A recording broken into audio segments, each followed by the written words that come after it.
Hello, everyone, and welcome to week 2 of the Author Reality Show. Although I'm pretty sure Brandy has named it something else. The actual brains behind the show. I'm just the cute face that you don't get to see because it's audio.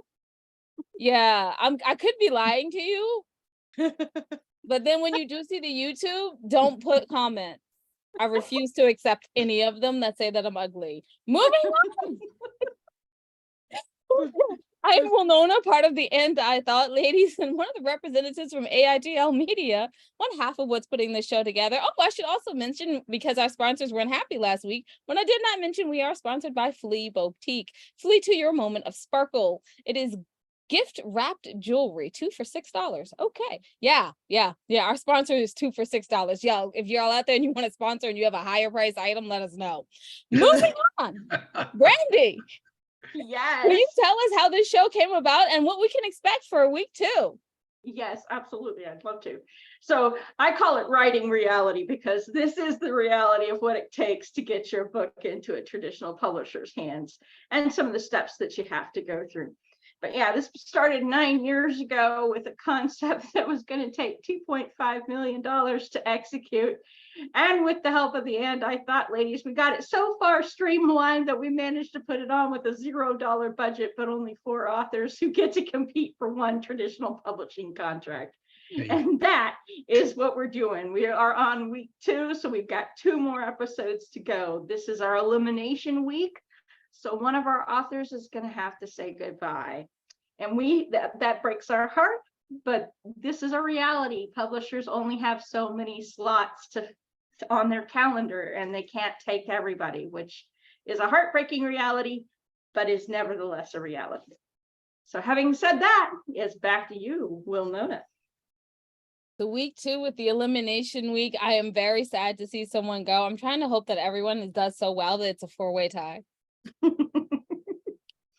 It's going to make week 4 a lot more interesting when there's only one publishing contract up for grabs. But since we cannot have that, let's go ahead and meet these 4 brave souls that have decided to step into the light and share their stories, share their words. Last week, they shared a bit about their outline of their book. We understood their full book last week. This week, we're going to learn a bit about the smaller, harder section. And it's going to be a lot more about marketing this book.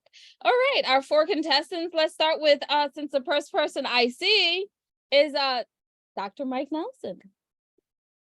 Naturally. Let's see. First of all, I guess I should introduce myself to the new folks. I'm Mike Nelson. I'm retired. Been retired for a couple of years now. Before that time, I practiced medicine for almost 40 years. I worked as a chiropractor for the first 15 years, went back to school, and worked as an ER physician for the last 18, something like that. I lost count, but retired. Right before my father passed away, he gave me his diary. And he had never talked about his time in the Army or what he did in the Army, but we had always wanted to know because we knew he was a hero in World War II. After all, he was our dad. But the truth is, he would never talk about it. And then just as he slipped into dementia, he gave me his diary. And what he had done was document every single mission that he flew as a tail gunner on a B-17 bomber. Life expectancy of a tail gunner in World War II was 5 missions. He flew 26 as an 18-year-old boy. And he wrote in there things that would make the hair on the back of your neck stand up. Came in, no landing gear, had to come in belly. Lost both our waist gunners and the navigator. We go again tomorrow. And so I decided I didn't get married until I was in my late 30s. I didn't have children. I didn't finish having children until I was in my mid 50s. And I had a lot of life that I had before I was a respectable individual. And I thought, I'm going to write this stuff down because I don't want the library to burn down like it did with my father. So I started writing things about what I did, how I grew up, what my life was like. And it suddenly turned into a linear story that went from one novel to three in 2 years. And up until that time, I had never written anything before, but I am an avid reader. I read 3 to 4 novels a week, and I know what I like to read, so I wrote what I like to read, and that's pretty much my story. But my goal for this week is to understand the assignment. So I'm working on that even as we speak. Thank you, Dr. Nelson. I feel like you told us exactly what you got from last week, understanding the assignment. Okay.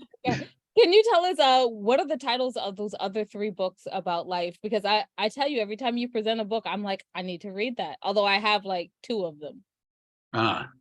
Well, the first 3 novels are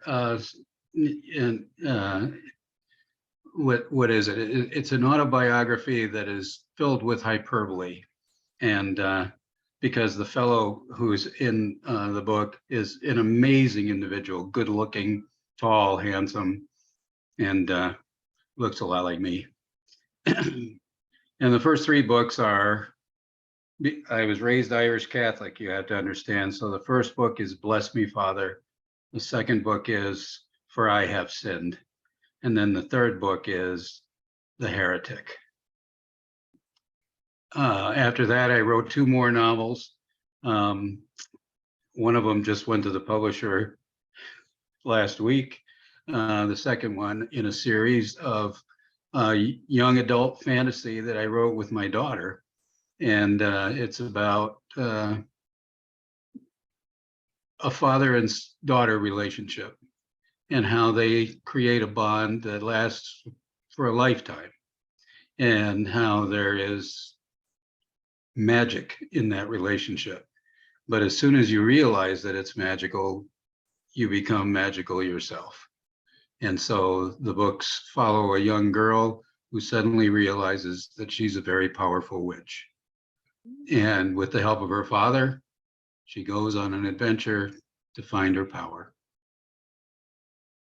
Thank you, That's Dr. what I've been up to. Thank you, Dr. Mike. We shall all be checking out those books. Just in case you get eliminated this week, I wanted to make sure that your books are out there in the world. All right, John R. Kyle, who is next on my list. Would you like to tell us a little bit about yourself, what you learned last week, and about why you started writing? Sure.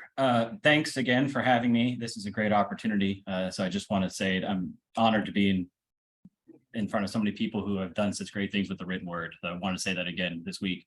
I started writing, I think I mentioned last week, because I like to help people. I've been reading probably 2 or 3 newspapers a day for 15 years or so. And during that time, I've learned kind of seeing the world go from one place to another. And I think I see some correlations with that. So that's what got me into writing. I was kind of wanting to help contribute to the solution that may be out there. I don't, no one has all the answers, but that's why I like to write. And I also just love reading. Put anything in front of me, especially science fiction or fantasy, I'll dig it. So that's why I write. I'm an attorney by trade. I do my writing in my free time. It's good to have a trade where, writing is part of it, but legal writing and creative writing are very different animals. So I saw that what we're supposed to read or display is about X amount of words. So I trimmed mine down substantially for the program. So I wanted to just kind of share it. So basically, okay. So what moment? Not yet. What moment did you know you wanted to be a writer? Okay, what moment? Could you say that again? I'm so sorry. What moment did you know that you wanted to be a writer? Oh, thanks for asking me that. Probably after I finished reading Lord of the Rings. I saw it when I was in 7th grade in the theaters, and I thought it was just really brilliant. And so when I went to the movie theaters to watch it, or when I read the book after watching the movie, I realized how incredible the movies were great, but the books are amazing too. And so that really got me into realizing there's way more substance to the book sometimes than maybe to the movie. Not that the movie could be bad at all. So and what do you think you're going to bring for yourself from last week to make your piece better? Well, for me, I think that last week was about the kind of the content of what we were trying to speak about, whereas this is more of, where the rubber meets the road, the business side of, because as much as you want to dream about writing a great novel and selling well, at the end of the day, it's a business, and you have to realize that you have to give them something they want, and then they'll take it and hopefully make it something. So today is more about why my story is something that I think could be marketable. All right, we gotta keep them rolling because I don't want to keep Rose up too long. No, and you know me, I can say. So the only female representing today on the contestant side, Miss Lisa Towles. Can you tell us a bit about yourself, what you learned last week that's going to help you improve in the next week, and what moment did you know that you wanted to be a writer? Hello, everyone. So today I'm here to talk about a young adult thriller.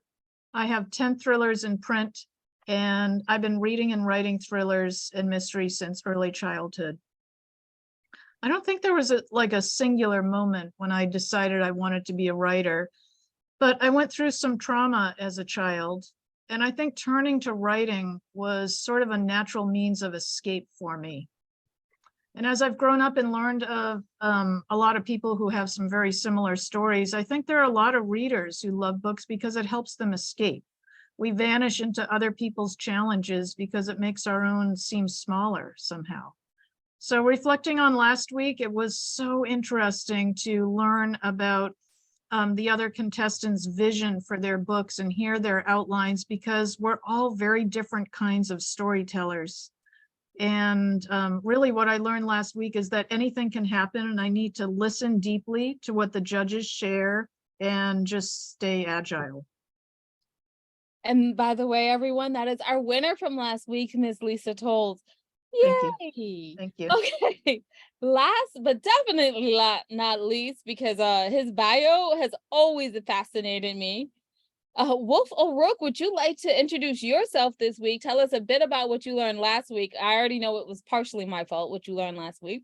And then secondly, when was the moment you knew that you were going to be a writer? Well, Nola, thank you for the kudos, which kind of surprised me because I so totally fit the cliche of a writer. My life is utterly boring. That's, of course, partially because I don't remember a lot of my life. I do vaguely remember I had delusions of protecting alien life forms for the men in black. Then I forgot my shades and I looked into a neuralizer, I think. Well, centuries of adventures in cybersecurity, finance, and politics haunt my remaining memory, let's say it that way. Maybe some agencies planted them, but who cares? They make for fantastic stories. And the one I'm particularly working on right now is the Cyberspiracy series, which it delves into the bits and bytes of the world of hackers seen through the eyes of a pink-haired hacker girl. And there is a hidden agenda to take over the world, because the series aims to bring teenage girls into the tech world so that I can then mind control them. And you may have already seen the first stage of that mind control, because the Barbie movie, which has been seen by billions, is carrying the pink is cool and pink is tech message to the world. Thank you, Wolf. All right, that is all of our contestants for this week. Brandy, would you like to tell our contestants this week what their challenge is? The challenge this week is that you're going to write your back of the book description. You have 250 to 300 words maximum to use. And I highly recommend that you take what was told to you last week by the judges as the most riveting parts of what you presented and wrap that into your description. And you'll have 7 to 8 minutes. Is that correct? Yeah. Let's be liberal. Give them 10. All right. We'll be generous and give you 10 minutes to get this done. while we go ahead and interview the judges. I do recommend you take your headphones off. If you're listening to headphones, put yourself on mute. That way you're not distracted by what the conversation is that's going on behind you as you work on this project. Good luck, everyone. I cannot wait to hear about your book blurbs. Just for a reminder for everyone out there, in case you have scrubbed forward or on the video or on the audio, we have John R. Kyle, who is pitching a sci-fi fantasy book. Dystopian fantasy. Dystopian fantasy. Wow. See, my co-host listens. We have Wolf O'Rourke that did a interesting book about men and disappearing from the earth and having to please women, and a son and mother book. Ooh, It's a mother and son adventure in a world in which men are the minority and women are the majority. I tell you what, Brandy, because this is going to be a Hades to edit, let's start over and you do it. Okay, well, all right. So we've got John R. Kyle's book, too, the dystopian fantasy in which the main character is fighting to hold on to his humanity while working against to prevent the overtaking by supernatural forces. Then we've got Wolf's book, which is minority men. Basically, women almost wiped out the male population. And then there's a mother and son relationship unfolding in the middle of this backdrop. And as the mother works to rescue her son from something. And then Lisa's book was the thriller adventure, which features a young teenage girl who's struggling to come out of the closet to her mother, while at the same time uncovers a global conspiracy, and she has to fight against that. And then Dr. Mike's book was about a young FBI agent who is sent to get the testimony of a serial killer that's on death row, and actually ends up befriending the serial killer before he dies. So those are our books. Very different plots, very interesting stories. All of them are very interesting and deserve a contract in their own right. But let's meet the judges who are judging who is getting that contract. Oh, it feels much better to know what I'm saying. Our first judge is Stephanie Larkin from Red Penguin Press. Stephanie, can you tell us a bit about your publishing press, yourself, and what books you actually put into the world? Sure, absolutely. Thrilled to be here. Red Penguin Books has been publishing for about 6 years now. We publish about 100 to 120 books every year, genres ranging from children's books, memoirs, business books, college textbooks, and fiction. I never wanted to specialize because, well, I love them all. And we do have a lot of crossover authors, which is an awful lot of fun too. So our motto is changing lives one book at a time. And the first life we change is the life of an author, because all of you who are writers know that when you hold that book in your hand and your name's on the cover, you're like a totally different person. Your life has changed. And I absolutely adore working with authors for the transformative power of publishing. So thanks so much for having me. Love being here and have adored meeting all of our writers and judges. This has been a blast. What will you be looking for in a book blurb this evening? Oh, book blurbs are so hard. I think book blurbs are harder to write than novels, honestly. It's 250 words, and you could probably write 250,000 easier sometimes. It's marketing. I mean, it really is like writing like a marketer. You want to capture the person's interest. You want to give them enough information to buy, but not so much information to either give anything away or to confuse them. Personally, when my authors are writing book blurbs, I'm constantly taking out details. People tell me way too much. They tell me the first, middle, and last name of every single character. Nobody cares. Nobody cares. You need a cliffhanger. You need to wet my whistle. You need to capture my interest and maybe name one person. That's it. If I've got to take notes to read your book blurb, you lost me. But it's not easy. It's probably the hardest thing to write. Rose Drew, what from Stairwell Books? Thank you for joining us from the UK at like midnight. Would you mind telling us a bit about Stairwell's books and what books you guys put into the world? Right. We are based here in England, but we do distribute into the US and Canada, the UK, of course, Europe, India, and Australia. We've been going since about 2005. We started with poetry and anthologies of short stories and poems. And then we've moved mostly into young adult, some middle grade fiction, literary fiction, historical fiction, sci-fi, fantasy. We've done some memoirs and some social history. I really like the idea of our motto, so I'm going to totally steal that from Red Penguin. Thank you very much, Stalin. Anyway, our motto is great writing from fresh authors from Yorkshire and beyond, because we do have authors from all over, everywhere. And I'm the lead editor, so I read them all. We've done collectively about 180 books over the course of these 15 some odd years. We do about 20 some odd books a year, including Dreamcatcher Arts Magazine. And so, yeah, what am I looking for in the back, on the back of the book? God, I really liked what you said also, Stephanie, because I've had authors write the ending and I'm like, darling, we don't need to read your book now. Right. So basically it's an introduction, it's a lure, it's like a film trailer, you're just trying to get people interested in it just enough. Again, don't be misleading, but give us a sense of the story and what would appeal to your target audience. And that's about it. All righty, thank you so much, Rose Drew.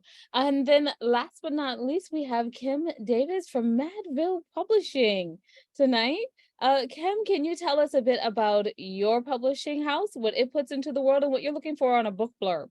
Okay, Madville's 5 years old. We are a little bit smaller than Stephanie's press, Red Penguin, and Rose's press. We're about the same size, but Stairwell's been around longer.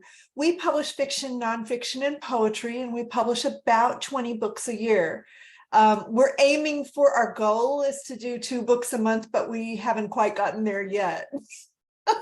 But we verge into fantasy. I think we're going to do more popular and more genre work, but what we love is voice. We love gritty realism in our poetry, in our short fiction, in our long fiction. We love realism.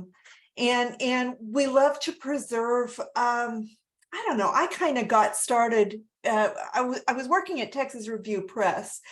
And then when I went on my own, I still wanted to preserve that voice that Texas Review Press always looks for, which is a very regional. We like regionalisms, and it doesn't really, we're not stuck on a particular region.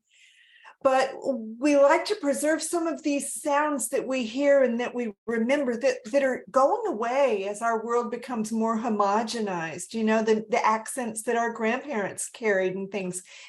We like musical things. Anyway, that's us, gritty realism, verging into fantasy, nonfiction, fiction, and poetry.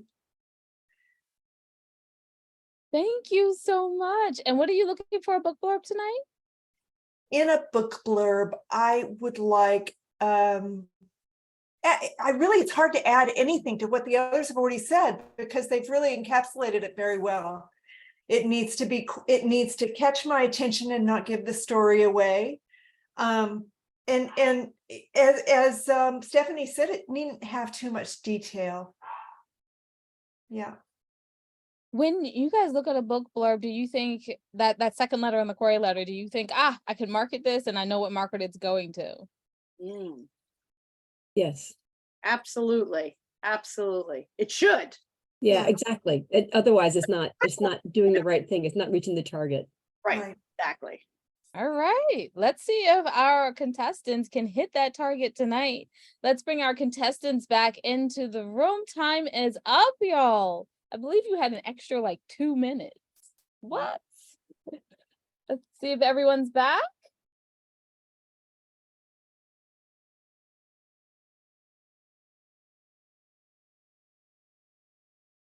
And it looks like everyone is back.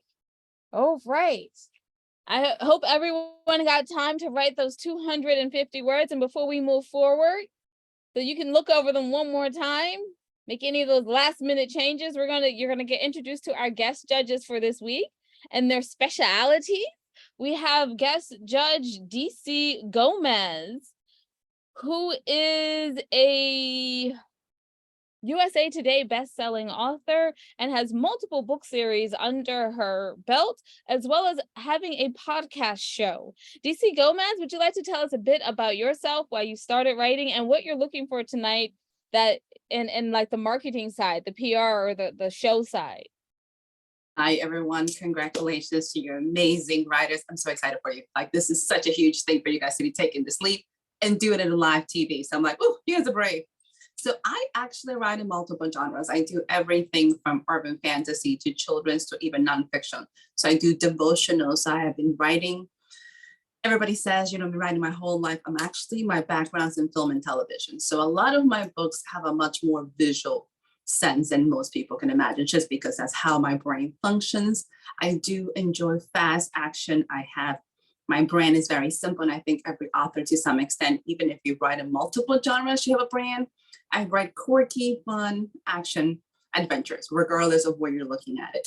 So if you pick up a book from DC, you're going to get a whole bunch of quirky characters, zany plots, and lots of action and dark humor. So that's kind of, because I write in multiple genres, I had to have a brand for me, not so much for the book. So that's kind of a little switch for everybody else. What am I looking today? I am a podcast host. I have the honor of interviewing over 160 authors. So I know all about blurbs because I had to been on the other side.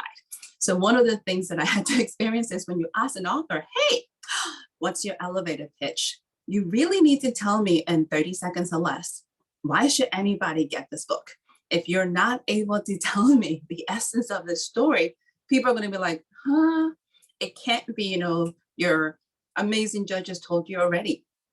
Too much detail can be counterproductive, which is hard, because this is, as an author myself, this is the hardest thing you're ever going to have.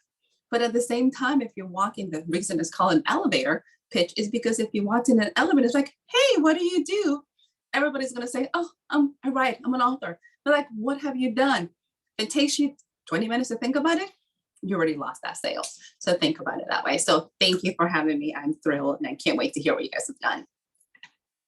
Next, we have Nola Nash, who is the host of BYOB Book at BYOB podcast, and she's originally from South Louisiana. She has the Crescent City Moon, Crescent City Sen, Traveler, and House of Mirrors, and she also has a 5th book, Watcher, and the sequel to that coming in November. Nola Nash, can you tell us a bit more about yourself and what you are looking for in a book blurb coming from the show host section of your toolbox? Let's go with the word toolbox.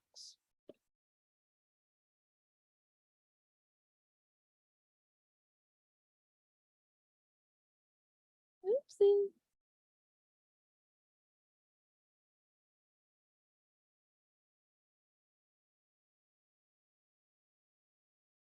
Yeah. So let's take a moment and we're going to go on to Suzanne Mattaboni and then we'll come right back to Nola Nash. Give me a second to get her. Suzanne Mattaboni is a writer of women's fiction and horror. She is also a PR expert, by the way. Her day job is publicity. She's a pop culture podcaster, a former reporter for Newsday, an IPP Independent Publisher Award winner, nominated for the Pushcart Prize, Huffington Post. She's been published in Mysterious Ways, Guidepost, and Child, and she has a book out with an 80s themed type of story. Miss Suzanne Mattaboni, would you like to talk a bit about yourself and what you think you're going to be looking for tonight from the marketing PR side and a book blurb? Well, let's see. First off, it's terrific to be here with everyone. I'm, honored to be with so many esteemed writers and publishers, etc. So thanks for having me on. As far as the blurb goes, I have to agree. It's probably more challenging to write something concise that fits in everything that you want to fit in. I think that's why people put in so many details in order to pare it down and really get people, the message that you want to get them is, it's difficult. But how it's been explained to me is kind of take it block by block and say when such and such got into a certain situation, here's what happened, and after that they became etc. Without giving away the ending, etc. And can they find the thing that they're needing? So if that's a little vague, I think it's been said as far as how you need to grab people. But I think that I'd like to hear that there's some kind of stakes. I would like to hear something about how personal this journey is to the main character and why we would want to be drawn into their story. And what's going to happen to them if they don't get this, get to their goal. And once again, it is difficult to do that without saying what the outcome is. But if you give it away, then it's I think people don't have as much of an incentive to turn the pages. So that's what I would be looking for, a reason to turn that page. Thank you, Ms. Mattaboni. Nola Nash, you're back. Nola? Okay, we'll just You're letting me talk. I'm having to join from my phone. I don't know what happened. So if you can't see me, sorry. We're just gonna go with what we got. And you at least hear me. That's all that I need. Okay. I am Nola Nash. As Winona said, I'm an author, I'm a podcaster. I have a paranormal historical mystery series. I also have time travel romance. Like DC, I like to write in whatever genre I feel like writing it. And in fact, the most recent book that I'm working on right now is actually a comedy, kind of taking a hard left there into comedy, doing something that is a weird crime and even weirder characters. Think if Midsummer Murders took place in a small southern town, that's what we've got going on here.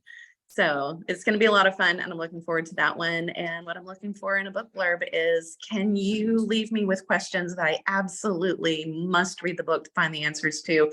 Do I really, really, really want to open that up? And 250 words is not an easy way to do that, but make me guess, make me think, make me just absolutely have to find the answer to that question. Leave me wanting lots and lots more.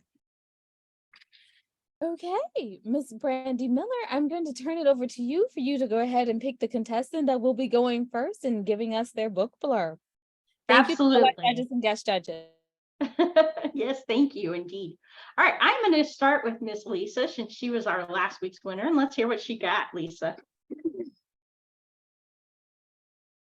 How far would you go and what would you risk to prove an unthinkable truth? Here's me, summoned to my best friend's house where I find an empty mansion and a body on the kitchen floor. It's her mother and she's dead.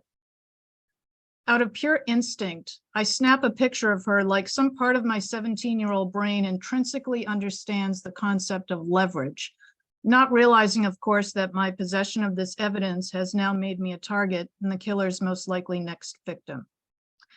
Meanwhile, all I hear about is this viral internet game, posting clues on buildings, QR codes leading to URLs that only work for 1 minute a day. People actually have time for this nonsense? Yeah, apparently they do. Problem is, I think that game is tied to 6 unsolved murders. And because of that photograph, I wish I'd never taken, the game is now tied to me too. The way I see it, I have 2 choices. Door number 1, go to the police and explain how I found the body and hope they believe I had nothing to do with her death. I've never been gutless, but that seems too risky. Door number 2 is using the brain God gave me to just figure it out.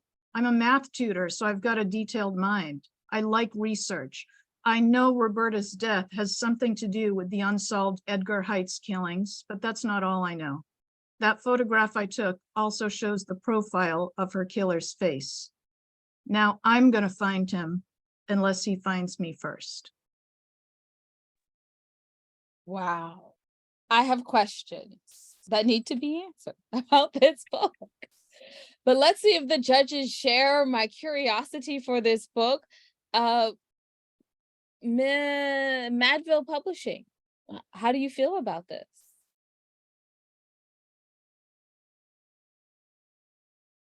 I think it was too detailed and too long. You told me too much. You repeated yourself several times. I think you told us everything we needed to know when you told us that she had taken a photograph. You didn't need to go back and talk about it anymore. And it's obvious. We've all read crime thrillers. We know, oh dear, she stumbled on the scene of a crime. Now she could be the next victim. We get that. We're going to go that way. You don't have to explain it, right? So that was my feeling. It sounds interesting though. If you can work on it some more, I think it needs boiling down. Thank you. Okay. Roche Drew, since you were wide awake and a little loopy at 12:30 or what, 12:41? Can you give Yes. us a little input on that? You know, I'm going to have to really agree with what Kim has said. I know the remit says 250 words, but that's almost, in this case, I think it's too long. And especially if you're really trying to get people in, but you don't want to give them too much about the opening scene.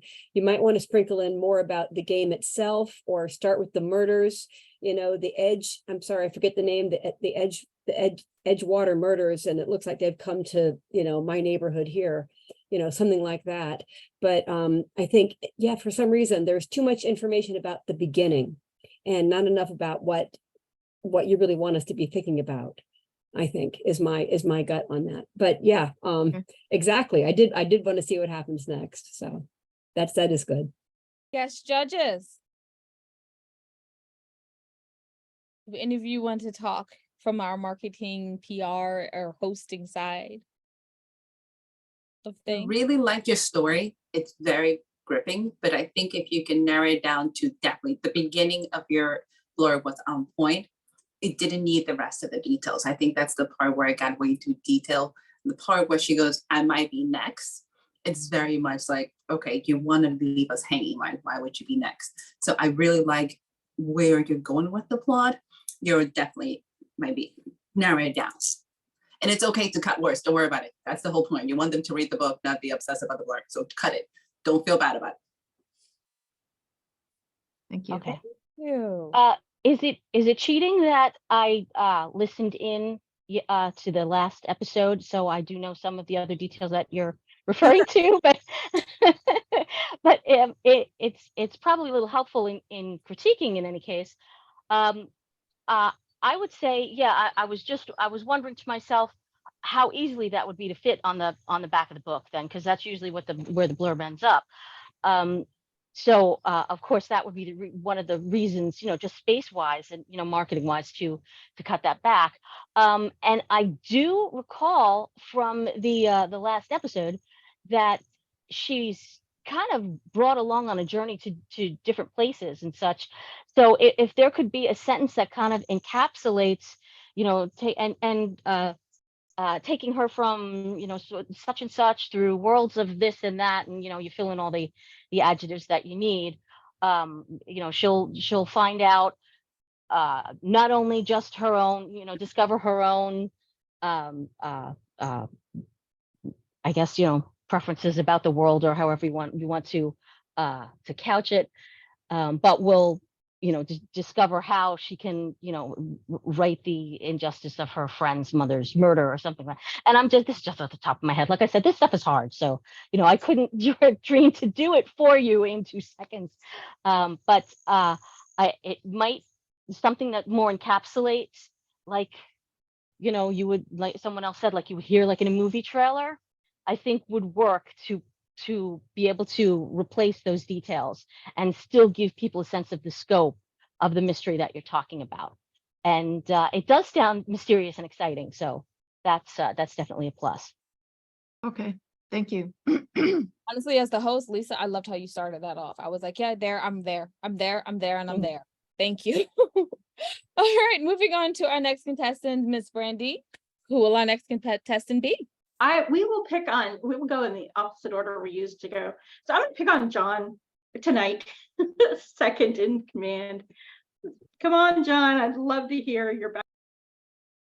Well, thank you, Brandy. I appreciate the opportunity. Mine's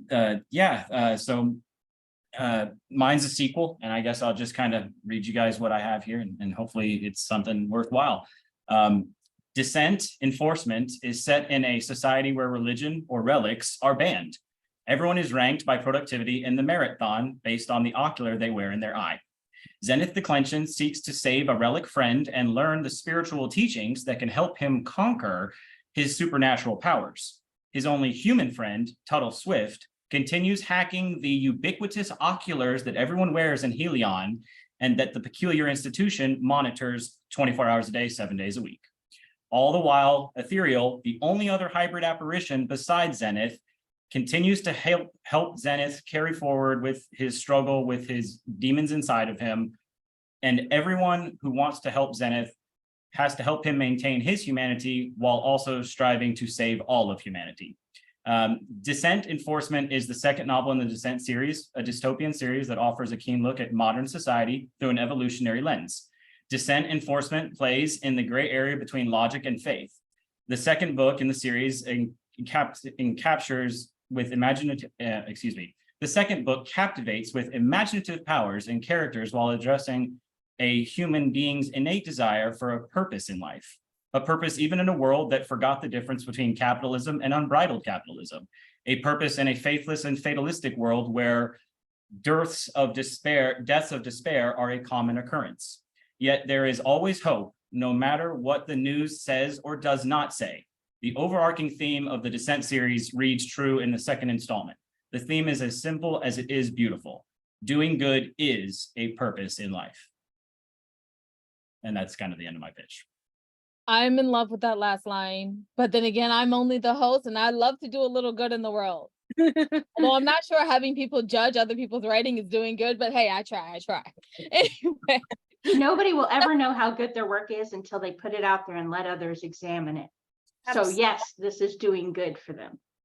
Miss Stephanie Larkin, would you like to start us off since you were silent on the last one? I would love to. And I had a million things to say on the last one, but I do know we have a time limit. So, but I'll tie it in.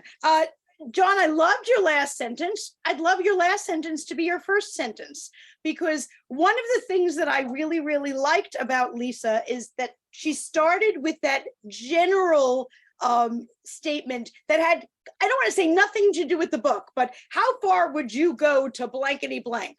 You know, it was something that was universal that I can kind of get behind. You dove me right into the details of your book, but your last sentence was one of those more general, sweeping, universal statements that I could get behind. I think with any blurb, yes, you want to tell us about the book, but really all of us are very selfish beings. The real question is, how does this affect me? We're all in this in life, like, how does this affect me? What does this do for me? And that was something that your last sentence did, was you told me and the universal us, which I thought was amazing. So besides reordering, I would love to hear your blurb again, obviously not this moment, but remove the names, because, you know, no names, just talk about things. Don't name anything. Any blurb that uses the word ubiquitous is probably like definitely way above where it needs to be. Okay. And also, besides saying this is book 2 in the series, or this is book 3 in the series, really, you don't have to tell me anything else about the relationship with the whole series. Okay, that could go on your Amazon page where you sell the whole series in a box set. Other than that, I would skip all that. So I think there's a lot of really good stuff, but kind of like reorder, cross out, and we might have some really, really tight, exciting thing going on there. So thank you. Loved it. And thank you for the comments. Any other judges would like to speak on this? I'm going to absolutely agree with what was just said, and definitely the last sentence is the first, and I think just the first part of the blurb was just about right. And again, we don't need to know the names, and yes, ubiquitous has to go, but that was it. I mean, just think in terms of there has to be a lot of other things on the back cover too, like you want to have quotes from people who've loved the books, hopefully are well known, even at least regionally known, but ideally well known. And so you want to have quotes. And there's, have to have the barcode and the price. So that make sure you have room for those things. And so I would just focus on, the sweeping statement. We have a book that starts off something like that too. What would you do to save the ones you love? And then some detail. And then a little bit less than that. But that was actually really good. This sounds so bad, but that's the best thing I've heard you say. The blurb was really, really good. The rest of it, I don't know. Hey, I love the honesty. That's it. The rest of it, throw it all out. But that was the best thing I've heard you do yet, John. And that was okay, except for the second half was a little long. But last sentence, first, third, and you're really on the path now. Actually, that was good. Thank you. Thank you. I just want to agree with everybody. I don't really have anything to add. You guys all said it. All right, guest judges from our business side, the marketing, PR, hosting side. What do we have to say now that we've heard literature? Well, from a PR standpoint, I actually heard things in this blurb that you're going to want to save and use for other purposes, because I heard more a reviewer's voice, I think, in the second part of this, which people have been pointing out as being a little more extraneous than the beginning. But it was a good reviewer's voice. It's just that it wasn't quite as in the moment of the story as the first part, which gave you more the feeling of wanting to open the book and be part of that universe, let's say. But hold on to that, because that you can use in a press release to publicize the book and to give it a little bit more insights into the political ramifications, I think, that you're really trying to kind of cross. Once again, I did listen to outlines from the last episode, so I did like the fact that there's a lot behind your story that you're trying to get across. But in the blurb, I think people want to know whether they want to know this character and be in this world. So that's why you should keep one in one area and the rest used for a different purpose.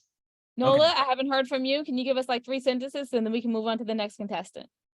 I think just like we've talked about before, anything that you do where you're trying to get something out there to people for marketing purposes has got to be quick and punchy.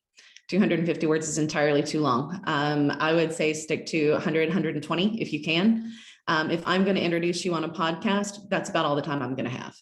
And so if I'm going to talk about your book, I have to sell it in about 120 words. I've got about 25, 30 seconds to get people to want to pick up that book. That's also about the amount of time that you've got somebody standing in a bookstore aisle to convince them. So it's got to be cut in half, and understand that the average reading audience in the United States is at a 5th grade reading level. Take ubiquitous out. Okay, ubiquitous is gone. Gone. Okay. Thank you so much, everyone. All right, Brandy, let's keep us rolling. All right, I'm gonna pick on Wolf next. But I haven't removed all the ubiquitous yet. Okay.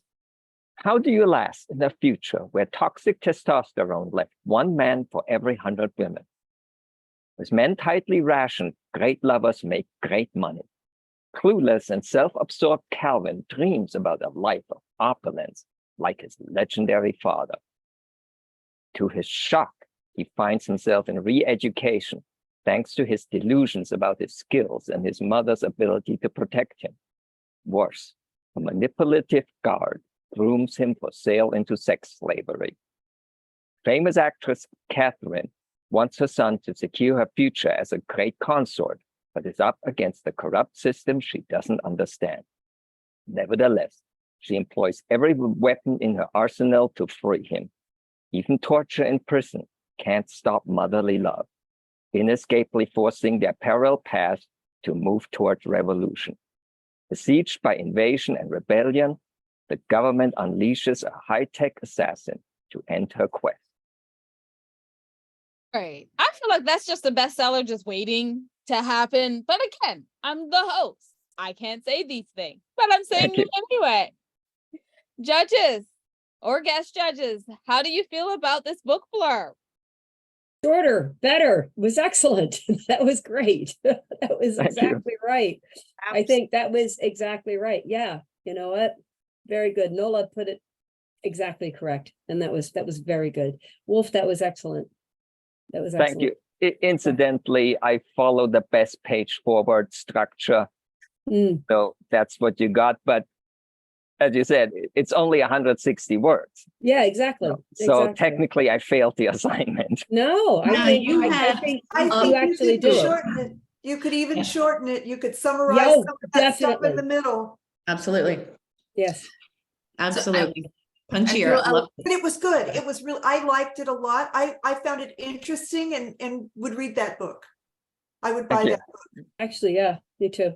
Nola, you were saying? You got the punchy thing down. That's exactly what we needed. We needed quick, short, punchy, hit the high points, don't give anything away, make me want to know why they are, where they are, and what they're doing. And you did that. And again, there was a couple of things you could tighten up a little bit tighter. But again, I think something like that at that pace and at that length, you're going to hit that 20, 30 second mark is what you've actually got to pitch that book. If Okay. we make elevator pitch, you got to think between floors, not all the way up to the top of the building. You've got between floors because that person could be getting out on the floor above you. And that's it. That's all you got. And I think you managed to get that in there pretty quickly. That's good. I'm the host and I said I thought it was a bestseller, so I'm gonna ask the bestseller in the room. USA Today bestselling author DC Gomez, what do you think? I really enjoyed it. I want you to focus on, you talked about two different point of views. You have the son and the mother. You need to tell me which one is important, what is their object of desire? It's just narrow, like laser focus. I don't need to get all the details about the mom. I don't need to know what is those objects of desire, because you flip between the son and then you switch over to the mom within your blurb. So if you're going to use both of them within it, just keep it concise. Why is it that he sees it one way and crazy mom sees it another, and you narrow? Do not go to the 250 words. Just because you have it doesn't mean just because you can doesn't mean you should. That is actually the question I had, because I was trying to get across this book has 2 points of view. I actually counted the scenes, and Calvin only has 2 more than Catherine. It is really balanced.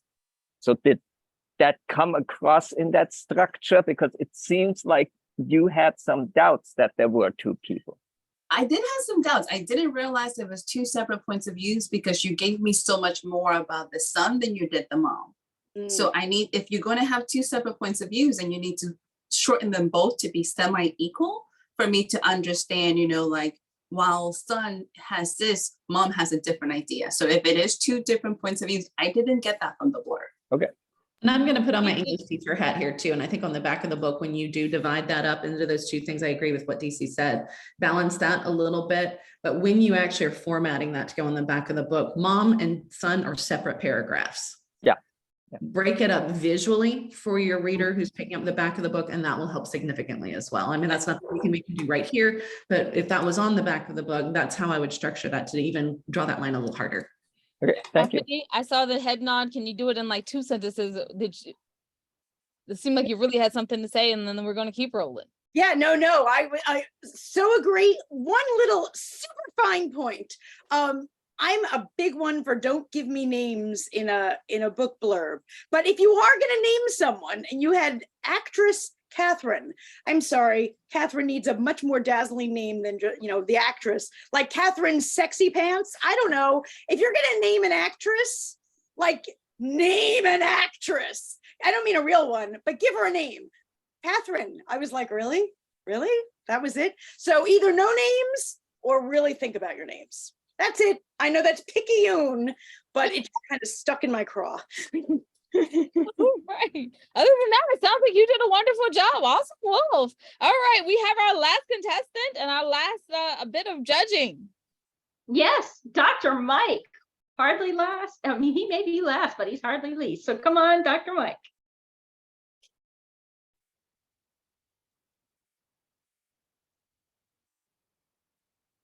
You're on mute, my friend.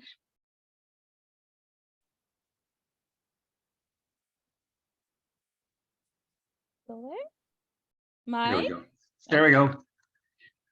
Sorry about that. I was just cussing you guys out anyway, so you didn't really miss anything. You gave me plenty of time to think about all the things that are wrong with this, but I'm going to read it anyway. Harry Beach is dying in prison. He's about to complete the final stretch of his 4 consecutive life sentences. Thomas Quinn is a newly minted FBI special agent. Fresh from Quantico, Tom draws an unusual assignment for his first case. Get to know convicted mass murderer Harry Beach and learn his secrets, and do it before he dies. But Harry's not talking. Tom Quinn is a child of the street that has taken the long road to the bedside chair of Harry Beach. He's a decorated Vietnam War veteran with plenty of street smarts of his own. As Tom begins to tease responses from Harry, he's stunned to learn that instead of a ruthless thug, Harry Beach is a cultured man. As skilled in the kitchen or a boardroom as he was rumored to be on the street. And he begins to value him as a person. And he discovers the hidden story of a complex man. But as Harry begins to talk to Tom, the FBI is not the only people interested in what he has to say, and they come for a visit. With their visit and the increasing detail, Tom Quinn begins his real education in the way of the world. As always, Dr. Mike, that delivery, astounding. But then again, I have to keep saying, I am only the host. Dear judges out there and guest judges, what do you think of Dr. Mike's book pitch? As usual, just the first half. That would be good. I think almost to get in, but Harry's not talking. And yet you do want to add something else, but I do like that as the last line somehow. That's exactly yeah, what I was going to say, Rose. Dead on. Yeah, exactly. That and Harry's not talking and almost that's it. That's it. I think that was very good. Mr. Mike, I feel like I'm That's missing good. out since I didn't get to hear you guys' outlines from last week. So just all I get is the blurb.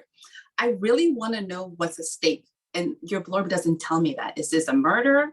Are they looking for somebody? Is there a missing person? I'm missing the essence of what why should I connect with any of these people? I'm like, there's a mass murder. I'm like, whatever, the jails are full of people. Why should I care? The FBI is involved. I'm like, the FBI is involved with everything. So you need to tell me from the beginning, like somebody's missing, somebody's dead, there's body parts, whatever that might be, that is huge that you have an FBI agent going down to hang out with some criminal that's going to get executed. If not, I'm like, is this a thriller? What am I connecting with? And by the way, your delivery is amazing. So you should consider doing your audio voice because you're on point. I still need to know, like, what am I connecting? What is the stakes? What is the fate, worth, and death that we should be all in touch with that? Thank you very much. I'd like to follow on from what DC just said and say I'm thinking Silence of the Lambs here. Mm-hmm. Yeah, There that's was what a serial everybody says. killer. There was a serial killer she had to find, and she needed help. That's why she went to talk to the serial killer in jail. So, yeah, there needs to be a reason. There needs to be a compelling reason. I'm just adding an example to DC's comment, which I thought was quite good. But I liked your story very much. I like what you said. It was just very, very long. And as everyone else said, I love that. But what's his name's not talking. That was a fabulous ending line. Okay, I appreciate that. Thank you very much. I'd like to add that I would have loved, again, not diving right into the details, but starting with something like, are some secrets better going into the grave? Or something that grabs me right away before I start hearing Harry Beach, Tom Quinn, Harry Beach, Tom Quinn. I want to dive right in with some statement. The other thing, and I get that you want to use their names. I found myself, wait, was that the guy? Was that the FBI agent? Which one was Harry? Which one was Tom? If you do want to have them in your description, I would have loved for you to have substituted, the newly minted FBI agent instead of his name, or, on his last few hours in jail instead of his name. So I remember, because I was, as you were talking, filing, and I never ever want during a book blurb to have to take notes. If I'm taking notes, I'm not enthralled. But yes, please do the audio book. Love your delivery. I want to piggyback on Stephanie for just real quick second. I agree, Mike, because when I first heard the two things that you started off with, it kind of felt like you were giving me the resumes instead of kind of that quick adjective about who they actually were and why I cared that I needed to know who they were. And with DC too, like why am I invested in these people at all? But giving that line at the beginning, like Stephanie said, I think would help that. And then, agent, what is this, whatever his name is, and kind of give that, Yes. the thing instead of just the resume we got at the beginning. All right. Thank you guys all. I Thanks, know everybody. Miss Mattaboni didn't get to say anything, but no. Well, Oh, that if you like, yeah. I mean, as usual, Mike, I found you intriguing, and I felt almost like every other sentence could kind of stay in, like you sort of started strong and then peppered a little bit too much, and then started a new idea and peppered a little too much. Whereas if you just stuck with each of those introductions and put them together, it would be stronger.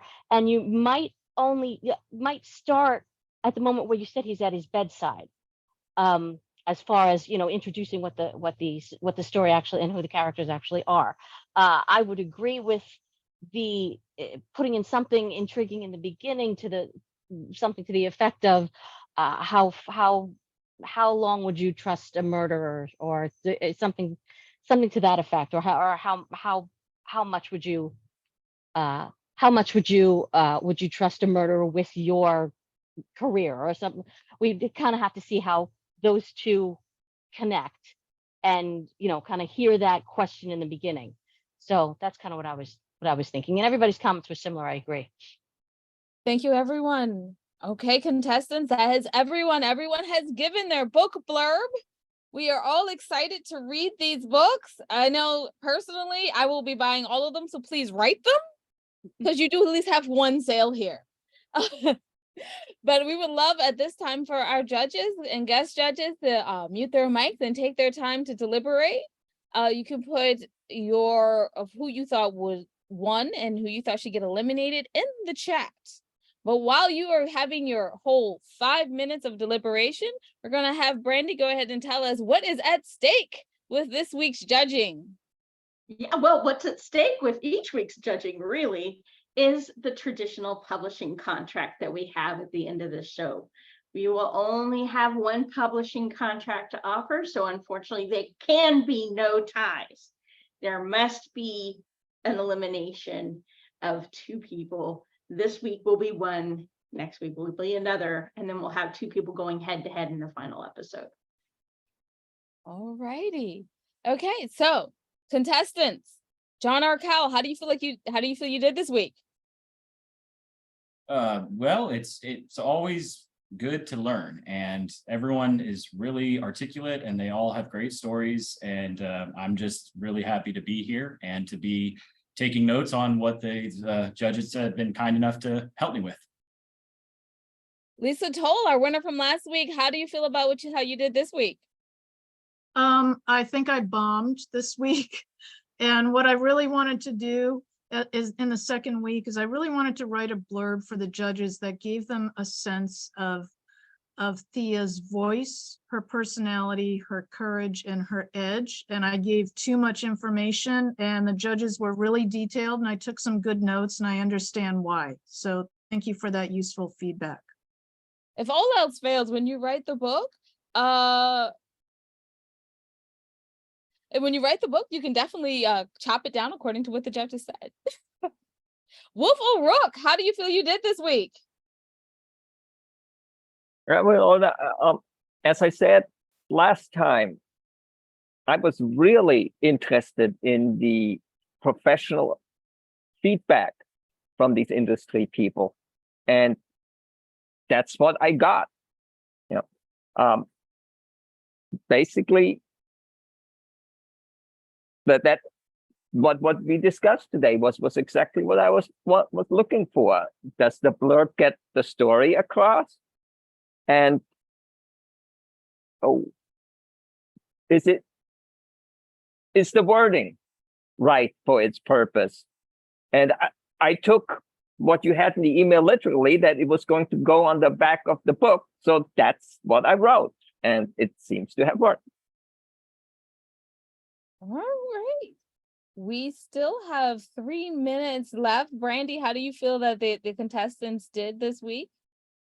And what do you think? It was really interesting to see the difference between their outline efforts and the blurbs that they came up with. I do think that I learned a lot about what to do for a book blurb and how to improve my own. So I really appreciated the judges taking their time to give us the detailed feedback they did on each one. And so I'm looking forward to see who the winner is going to be. Personally, as a host, I absolutely loved Wolf's Wolf's blurb. I know he did under 250 words. It was beautiful. I loved John's with I feel like he kept the thread going through of like why we should be interested in each character and what each character had to gain or lose in the battle. Loved Dr. Mike's because Dr. Mike gives this beautiful reading of everything that he does. So yes, Dr. Mike should definitely do the audiobook of that. And he's great at tying stories together, even in the blurb. I think that made him run a little long. And then Lisa Towles, I mean, Lisa has this knack for giving us technical details while still keeping us engaged in the story. Like through the entire thing, you were like, well, what happens next? But what happens next? But what happens next? So I thoroughly enjoyed this all. And our judges, are you ready to come back? It looks like we have oh wow, yeah, we have our votes in. All right, let's start with Rose Drew. I think we started with you last time. Maybe. It's like, oh, let this poor thing just go.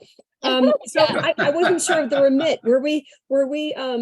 Were we just choosing you all the weakest link? Are we kicking someone off the island, or are we choosing the winner this week? Because you're gonna have 8 different winners, but out of 4, whatever. Who do you feel I can't do math no more. What, love? Who did the best, and who would you think about eliminating? All right. Right. You know what? I think as long as they only stuck to the first third, 3 out of 4 cats. So if I had to choose, I would say John actually did the most interesting for me blurb, but like I said, just the first quarter. But I did like that. So I did, for me, that. And to my shock and horror, anyway, my surprise is, I think actually because she stuck to the 250 words and threaded all the information throughout them. The weakest blurb was Lisa's. So, but it's still a good book. I agree totally. We're gonna get the box set from you guys, I hope, right? All right, Stephanie, who is your favorite? And tough call. I'm really torn between the blurb that was read and the blurb that I know it will be in 10 minutes after having received feedback. And also, like Rose just said, can I just judge this much and ignore the facts that you said all this other stuff? And that's really, really hard for me. If I'm trying to go just by what was said today, Wolf, you really did so well today, as honestly compared to your outline last week, that I was like, what did you just say? Wolf and Mike really gave me something short, sweet, in and out, needs work, but in and out. And both John and Lisa, I felt like, stop. But do I judge what you gave me? If it's the whole thing, then, I'm going to have to say, Wolf, good job this week. Really, really good job this week. Mike, you're right there with me. And Lisa and John, clean it up, tighten it up. But maybe that they did the assignment. They gave you 250 words. I think the assignment should have been 150. So tough call. Kim Davis, Madville Press. Hey, I think, man, this is harder than you expect it to be. It's really difficult. They were all quite good and much more polished than I expected. I didn't have time to listen to them from last week, but I'll just cut to the chase and say I really liked Wolf's. And the one thing I wanted to say about Wolf's presentation that was that it reminds me of Cory Doctorow, and I love Cory Doctorow. So that was part of that. You might pull in a comp there, mention his name. Oh, could you type it into the chat, because I am struggling with spelling that. Oh, Cory. Yeah, I think that's right. I might have too many O's in it. But yeah, he writes about young hackers. And his first book was Little Brother. So look for Little Brother. That hit the charts. It was very, very good in the 90s. But I thought your presentation was really interesting and very commercial. I mean, you've got your backdrop and everything. Oh my goodness, we're judging marketability here. I think you're marketable. I think you're the most marketable. Okay. And I don't want to cut anybody out because you guys all were so good, but I'm afraid I'm going to have to just go with John because of the length. And that was really, I mean, as Nola said, or which was it? Stephanie just said, it's going to be better in 5 minutes. I know you'll go and fix it right now, but really great. Thank you for having me and letting me offer my opinion. DC Gomez. So this is definitely harder than I thought. I actually only decided to say, I know everybody's going to, yeah, we know this. So in terms of the blur, not knowing any of the background, I kind of went with what was catchy, what was kind of to that marketing campaign. So Wolf, you definitely nailed it. Does get some tweaks in there, get a little shorter if you can and more concise and you do it. The other one, I didn't actually, I guess, did the rest of the assignments in terms like who, I think the rest of you guys did really well, definitely tightened it up. So I didn't go back and say who I would have eliminated. So I'm sorry. I'm giving you some feedback. So I went in terms of it. Other than that, I think a lot of you guys have the beginning of really strong blurbs. You just definitely need to clean it up and aim for shorter and more of what is at stake from the beginning and less about who the characters are. Nola. I agree with DC about the, let's go with what's at stake and not who the characters are. I don't need a lot of that. I need to invest in what they're doing because they're going to keep doing that through the whole book. I need to stick with it. I think Wolf did that and gave that to us in a short, punchy way, and that's important to me. So I'm going to go with Wolf for the win on that one. And if it doesn't immediately grab me and make me want to hang on for 250 words, then I'm not sticking with that one. And I mean, it's hard to eliminate anybody because I agree that just a little bit of work, they're going to be great and they're going to be fabulous books. But if, I have to, my teacher background, I'm going to have to go with the assignment that was handed in. And I think the one that needed the most work on it was Lisa's. Sorry, Lisa. Okay. All right. And last we have Miss Mattaboni. Yes. Definitely difficult choices. But let's say as we were, talking about judging just by the blurb right now, not even the content of the book or the concept, I might have to also go with Wolf. I think it was the most effective use of the short amount of words that they had. And he made the choice on his own to go shorter, just I guess by instinct, which is a good thing. And again, from a marketing standpoint, I would agree. It's kind of fun that you've got the pink-haired girl behind you. That reflects the book. It's, it's I think you could see all the wheels are turning there. So for that reason, and for this particular contest, I think that worked very well. So congrats on that. And now it's almost feels like it's not fair to eliminate anybody, especially because, as we said, it was a longer assignment. If it were me and I had 250 words, would I use the 250 or would I stop? I'm not really sure. But, based on just what the effectiveness of the blurb itself, I might say John, only because I did hear that different voice. That wasn't really a blurb voice. It was more of like someone writing an article about the story. Which wasn't, once again, the assignment, I guess, if we're going to assign. So I guess I'd have to say that, even though I'm hoping and believing that you're all going to be very successful, because they're all very, very interesting stories. All right. Well, I did the fun part of getting everyone's feedback. Brandy, do you want to do the hard part, since this is your idea? Well, it is true. The elimination rounds were my idea. So it is up to me to let people know what's going on. So yeah, I'll let you do your part first, and then we'll get to that part. Oh, I did the fun part. Yep, that part's over. It's all on you, sweetheart. Well, I hate to be the bearer of bad news to anybody.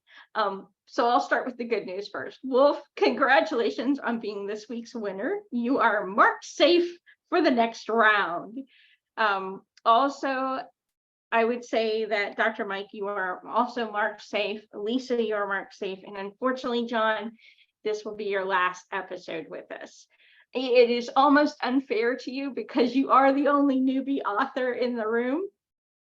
But considering how congratulatory so many people were towards your work, I think that you should walk away proud, knowing that you did an excellent job. You competed toe for toe with professionals, and you did really well. You got 3 of the 5 votes. So it was just that close call. And so that's. Well, I understand and appreciate the opportunity and everything that was said. Honestly, it's been wonderful. Really has. Oh, John, I feel like we should definitely be like, can we save him, because he is new? Well, I say we bring him on for another season. Like maybe we do another season where there's all the people that have gotten eliminated. They get to come back and try All again. stars. I like that. John, you're coming back for All Stars. If only we could get picked up. Fantastic. Thank you, John. It was an absolute pleasure to be here. I do have to ask you the elimination question, which makes it worse. So what did you learn, and what do you feel like you could do better for your next appearance on the show in season 2? Well, I just want to reiterate again, it's just a privilege and an opportunity just to hear these kind of reviews. I've learned trying to get into art that these opportunities are really what can make a career. So I really appreciate all the comments and everyone's time. I've learned that, if you want to you got to keep people's attention in this world. You've got to really keep it, what's the word, pithy almost. It's got to be entertaining. Maybe, 100 years ago you could write where the beginning's slower and stuff, but today you just got to get to it quick, stick with it, and just keep entertaining while, keeping some substance in there too. So just keep it as short as you can, because your audience is going to be moving quick. The industry moves quick, and you just got to keep it as short as sweet as possible.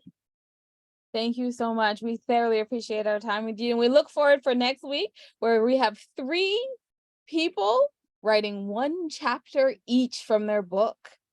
Ooh, I cannot wait to read these chapters. I'm very excited.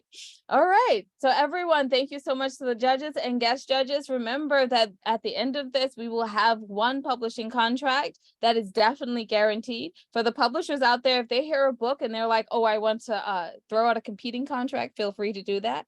And for the authors, remember, you have the right to say yes or no to that contract in week 4. This is going to be quite fun in week 4. It's going to be quite fun in week 3. So audience, stick with us. Remember that this is the that we write reality, but this is the reality of writing. Have a lovely weekend, and we'll see you next week.